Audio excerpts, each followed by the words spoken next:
Good Saturday evening, everybody. Welcome to the Steelers Game Day Postgame. Sam Mason's Pesky, your host here with you. Today, the Pittsburgh Steelers defeated the Baltimore Ravens by a final score of 17-10 at M&T Bank Stadium in Baltimore, Maryland. This concludes the Steelers' regular season officially. They finished the regular season with a 10-7 record. That is good enough for third place in the AFC North. They will be behind the first place Baltimore Ravens, who will finish 13-4. The Cleveland Browns, who play tomorrow in Cincinnati, they're currently 11-5, and they will be ahead of the Cincinnati Bengals, who are 8-8, and they will play host to the Browns tomorrow. The postseason picture for the Pittsburgh Steelers right now is up in the air. The Steelers need either the Buffalo Bills to lose to the Miami Dolphins or the Jacksonville Jaguars to lose to the Tennessee Titans tomorrow to clinch a playoff spot. Both of those events, I believe, is likely, and I believe this team will be heading to the playoffs.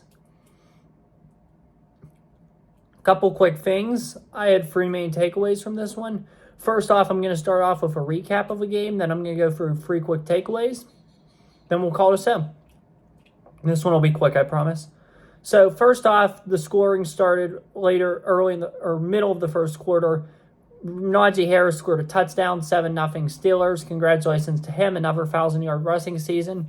This one felt really good, so 7-0 Steelers. Then later on, I think it was right before the half, it was actually second quarter, Tyler Huntley found a wide open an open man in Isaiah Likely, who fought his way in for the touchdown to tie the game up at 7 apiece. Then it was 7-7 going into the fourth quarter. Steeler fans understandably were a little anxious.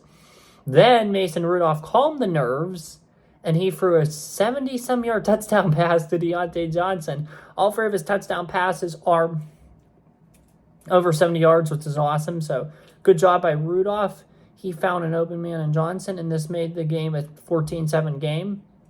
Boswell made a field goal then later in the quarter with like 3:51 remaining when the Steelers managed the clock perfectly to make it 17-7. Then, in garbage time, Baltimore got a field goal to make it 17-10 with like 25 seconds left. They attempted the onside kick. It failed, and Steelers won the ballgame. Final score 17-10. Couple quick takeaways now from this one, now that we went through the game. My first takeaway is Mason Rudolph didn't look great, but he looked good. He did have his mistakes, and he did at times look average, but that's okay. I mean, every quarterback at average looks average at times. You don't think when Josh Allen throws interceptions he looks average? I do. You don't think when Mahomes throws interceptions he looks average? I do. So every quarterback makes mistakes. Some more so than others. But yes, he had a good day. And something that Mason Rudolph, I think, does a tremendous job at. And this is what he does great at. Finding the open man. You saw it on the second play he was in with Pickens to give us the lead in the Bengals game. And you saw it yet again today when he found Deontay Johnson. I mean, if you're looking at the field, he saw Freiermuth was double teamed, so give him credit for that, was able to stay in there and get time, and he found Johnson, who was able to take it to the house. That had to have felt good. And that was the game changer. He has gotten so much better at that, and that's why I think he's on this little run here of great things. Because he's able to find the open man better. And the O-line plays better, too, with him. So that's what makes good quarterbacks. When they're able to find the open man. By now, you've probably seen my Roll Quest video up. My dad and I played a little game at the Roll Quest when LSU quarterback, I think it's Garrett Nussmeier, was in the game. Because we were sitting right behind the LSU end zone, or the end zone where Wisconsin at the time was driving down towards. LSU was headed in the opposite direction. We were basically like the quarterback, and we were trying to find the open man.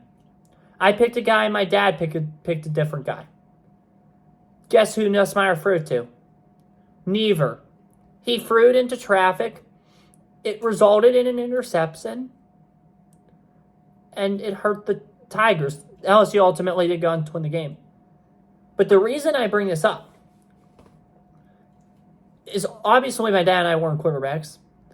However, we were looking to find the open man, and if he would have thrown it to the open man, it would have given him issues. It wouldn't have given him any issues, as opposed to what he did, threw it in traffic. That is something Mason Rudolph has not done since he's taken control of the team. He has not thrown it into traffic, and therefore he hasn't thrown an interception. So that, I think, is the main reason for his recent success, and I'm happy to see him succeed, but that's the main reason for his recent success, I believe. The fact that he's able to see the open man better, and believe it or not, that's huge. That's crucial in today's NFL, so props to him for that. Second key takeaway, the defense was great. I mean, very impressive for sure. That's what you need. The D-line looked phenomenal. Secondary, Porter, Peterson, they all looked strong. Levi Wallace, yeah, maybe not. But the credit to the D-line. That was an amazing game by them. Credit to them. Credit to Coach Dunbar. That was an amazing game by the defensive line. That was amazing. And credit to Omar Khan and Andy Weidel for going out to getting Keanu Benton. He has been a wrecking ball.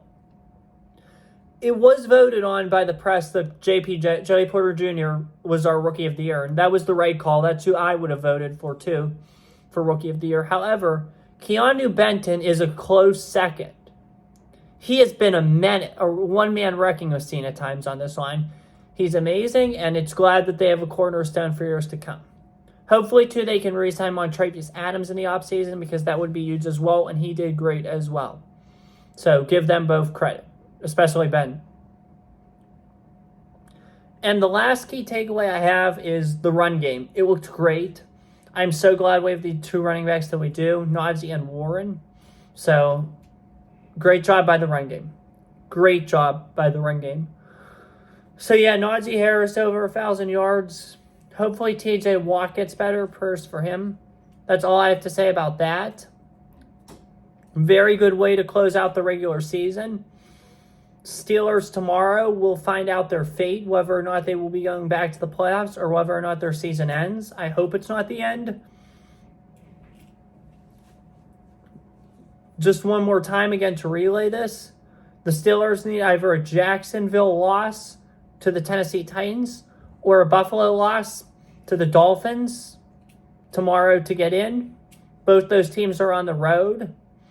Both those teams last year, Miami beat Buffalo at home in South Florida on that crazy ending. Jacksonville did beat Tennessee in Nashville last year. However, that's a place where they typically struggle. As you all know, I've said it multiple times, I picked the Titans and the Dolphins both to win, so I don't think getting in should be a problem for Pittsburgh. I hope they do get in the way they're playing. I could see a deep run.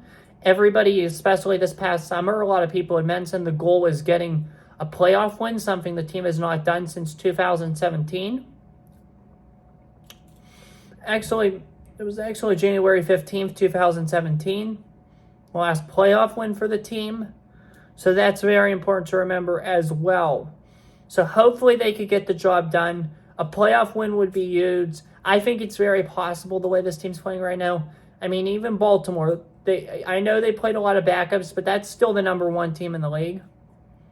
That shows you how good this Steelers team is right now.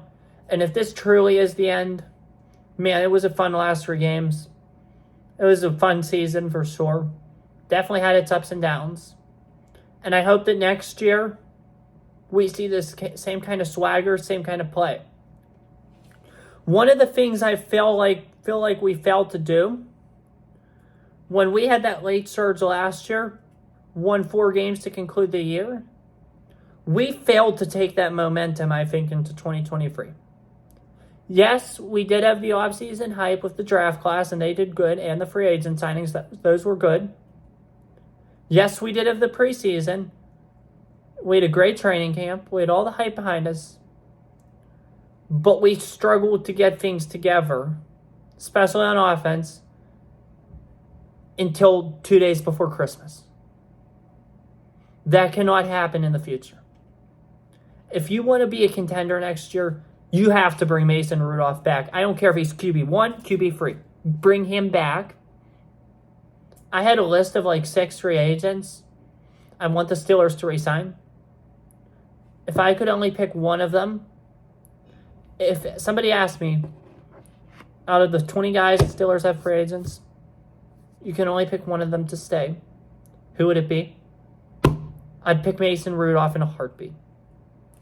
This man carried this team for 3 weeks, went for a lot, got set out, or got booed and got harassed in 2019 when the team struggled. Got heat following the Detroit game 2 years ago when we tied. He's been for a lot, and I think it's time to reward him and give him the chance.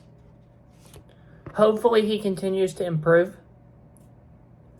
And I hope next year the quarterback room is better. So yeah. There's a lot of things to do over the offseason. I mean, I hope this is not the last time I'm talking to you guys about the Steelers this year. But if it is, thank you guys for a great year. I greatly appreciate it. I can't wait to be back with you guys next year. And I will have offseason content for you for sure. I will be talking about the Steelers some this offseason, probably closer to free agency and the draft. There's a lot of reviewing to do, I think, before we get into anything. So that's what I have to say about that. Hopefully the good vibes can continue. I'm hoping nothing but the best. And I hope we talk again next week. The next Steelers game at this point is to be determined, whether that be a wild card game next week or an opening game on September 8th, 2024. Or a preseason game next August. It's going to be fun. It's going to be interesting. It's going to be intense. I can't wait. Good night, everybody. Go Jaguars. I'm sorry. I take that back. Good night, everybody. Go Titans. Go Dolphins. Have a good one. Take care. Stay safe. Pray for Israel. Let's go Steelers. And as always, peace. See you guys either next week or next year. Thanks for everything, too. If this is the last show of the year, I greatly appreciate you all. See you around.